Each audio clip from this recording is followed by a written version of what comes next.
Bismillahirrahmanirrahim. Hello friends, welcome to my kitchen. Today we are making authentic rasmalai recipe. Soft, juicy and creamy dessert. Loved all around the world. Let's get start.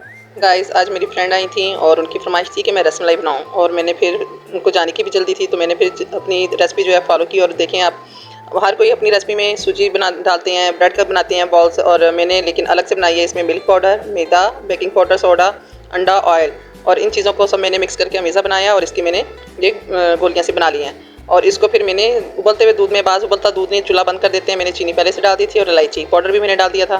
तो इस तरीके से मैंने फिर गोलियाँ बनाकर उनको रेस्ट देना था और मेरी फ्रेंड्स की जल्दी ने मुझे आगे पीछे कर दिया और मैंने फिर भी उसे अच्छी तरीके से बनाई और गर्म गर्म दूध में मैंने गोलियाँ डाल दी हैं। और देखिए किस तरह फूलना शुरू हो गई हैं और बहुत अच्छे नरम और सॉफ्ट और जूसी ज़बरदस्त टेस्टी बनी थी मेरी रेसिपी और बहुत मज़ा आया, खाने में भी बहुत अच्छी लगी हैं। और देखें लुक कितनी प्यारी आ रही है। आप बनाएं इस तरीके से, अच्छा लगेगा।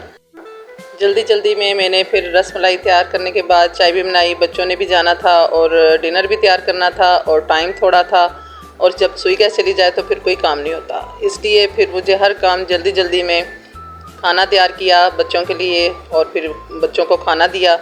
और इस तरीके से मैंने जल्दी फटाफट चाय भी साथ बनाई, सबको सर्व की और इस तरह मेरी सहेली बहुत खुश होके गई। और आप इस तरह बनाएं, कमेंट्स करके बताएं आपको कैसी लगी रसमलाई। ज़रूर फॉलो करें, लाइक करें, सब्सक्राइब करें। ओके जी, अल्लाह हाफिज़।